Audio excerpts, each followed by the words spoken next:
Assalamualaikum warahmatullahi wabarakatuh. Perkenalkan, nama saya Konita Wardah dengan NIM 2414010034 dari kelas 4 PIA.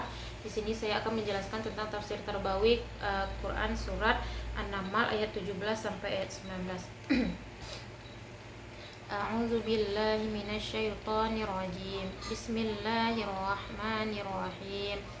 Wa husyira li Sulaimana junuduhu minal jinni wal insi wat tayri fahum yuzanun hatta idza atau ala wadin namli qalat namlatu ya ayyuhan namlu dkhulu masakinakum la yahtimannakum Sulaimanu wa junudu wa hum la yash'urun. Fatabassama dhahikan min qawliha wa qala rabbi awzi'ni an ashkura ni'mataka allati an'amta alayya wa ala walidayya wa a'mala salihan tardahu wa adkhilni birahmatik fi ibadikas salihin. Sadaqallahul azim. Artinya, dan untuk Sulaiman dikumpulkan bala tentaranya dari jin, manusia, dan burung. Lalu mereka berbaris dengan tertib hingga ketika mereka sampai di lembah semut, berkatalah seekor semut, wahai semut-semut, masuklah ke dalam sarang-sarangmu agar kamu tidak diinjak oleh Sulaiman dan bala tentaranya, sedangkan mereka tidak menyadari. Maka dia Sulaiman tersenyum lalu tertawa karena mendengar perkataan semut itu, dan dia berdoa, ya Tuhanku, anugerahkanlah aku ilham untuk tetap mensyukuri nikmatmu yang telah engkau anugerahkan kepadaku dan kepada kedua orang tuaku, dan agar aku mengerjakan kebajikan yang engkau ridhoi, dan masukkanlah aku dalam rahmatmu ke dalam golongan hamba-hambamu yang soleh. Selanjutnya yaitu asbabun nuzul, sebab turunnya ayat. Menurut para ulama tafsir, Quran surat An-Naml ayat 17 sampai 19 itu tidak memiliki asbabun nuzul yang khusus, karena ayat ini merupakan bagian dari kisah Nabi Sulaiman. Allah menceritakan kisah ini kepada Rasulullah SAW sebagai pelajaran bahwa kekuasaan, ilmu, dan kemampuan luar biasa yang dimiliki seseorang itu harus disertai dengan rasa syukur, kerendahan hati, dan kepedulian terhadap makhluk lain. Nah, selanjutnya yaitu tafsiran ayat. Tafsir ayat 17, Allah menjelaskan bahwa Nabi Sulaiman itu memiliki pasukan yang terdiri dari manusia, jin, dan burung. Semua pasukan tersebut disusun dengan rapi, tertib, dan disiplin. Ayat ini menunjukkan bahwa Nabi Sulaiman adalah seorang pemimpin yang memiliki kemampuan yang bisa mengatur pasukan secara terorganisasi. Walaupun memiliki kekuasaan yang sangat besar, beliau itu tetap memimpin dengan penuh tanggung jawab. Pelajaran yang dapat kita ambil di sini yaitu seorang pemimpin itu harus mampu mengatur, membimbing, dan memperlakukan bawahannya secara adil serta menciptakan keteraturan dalam organisasi. Selanjutnya itu tafsir ayat 18.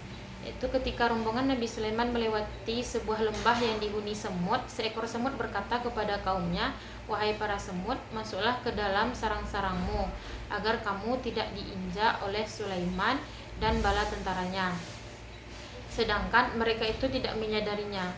Nah, perkataan semut ini menunjukkan bahwa hewan juga memiliki cara berkomunikasi sesuai dengan kehendak Allah.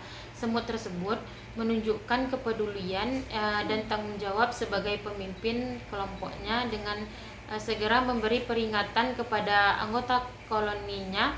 Nah, ayat ini juga menunjukkan bahwa Nabi Sulaiman dan pasukannya itu tidak berniat menyakiti makhluk lain, sehingga semut itu berkata bahwa mereka mungkin menginjak tanpa sengaja. Tafsir ayat 19 yaitu ketika mendengar perkataan semut itu, Nabi Sulaiman itu tersenyum karena merasa kagum terhadap kebijaksanaan semut tersebut. Beliau kemudian berdoa kepada Allah, ya Tuhanku, anugerahkanlah kepadaku ilham untuk tetap mensyukuri nikmat-Mu yang telah Engkau berikan kepadaku dan kepada kedua orang tuaku, serta agar kamu itu dapat mengerjakan amal soleh yang Engkau ridhoi. masukkanlah aku dengan rahmatmu ke dalam golongan hamba-hambamu yang soleh.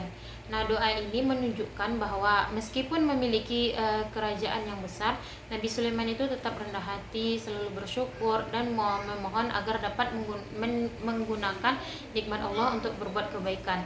Selanjutnya yaitu nilai-nilai pendidikan dalam Quran surat An-Naml ayat 17 sampai 19. Nilai pendidikan yang pertama itu nilai pendidikan akidah, meyakini bahwa semua nikmat itu berasal dari Allah Subhanahu wa taala, menumbuhkan rasa syukur atas ilmu, kekuasaan dan rezeki yang diberikan Allah, meyakini bahwa Allah itu maha kuasa memberikan kemampuan kepada siapa saja yang Dia kehendaki. Yang selanjutnya itu menanamkan keyakinan bahwa segala kelebihan merupakan amanah dari Allah yang harus dipertanggungjawabkan.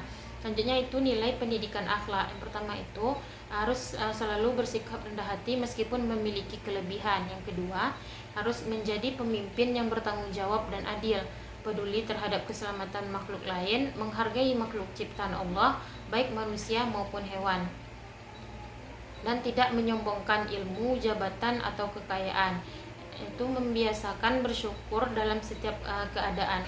Nilai selanjutnya yaitu nilai pendidikan ibadah. Yang pertama, membiasakan berdoa memohon agar dapat mensyukuri nikmat Allah.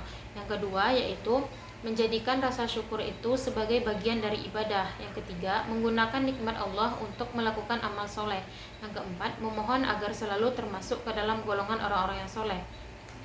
Nilai yang terakhir yaitu nilai pendidikan sosial. Yang pertama, pentingnya kerjasama dan disiplin dalam suatu kelompok. Yang kedua, kepemimpinan yang baik harus mengutamakan kesejahteraan anggotanya. Yang ketiga, membiasakan saling mengingatkan terhadap bahaya. Yang keempat, menghargai semua makhluk hidup dan menjaga kelestarian lingkungan. Yang kelima, menumbuhkan rasa tanggung jawab terhadap masyarakat dan lingkungan sekitar. Mungkin cukup sekian dari materi dari saya. Assalamualaikum warahmatullahi wabarakatuh.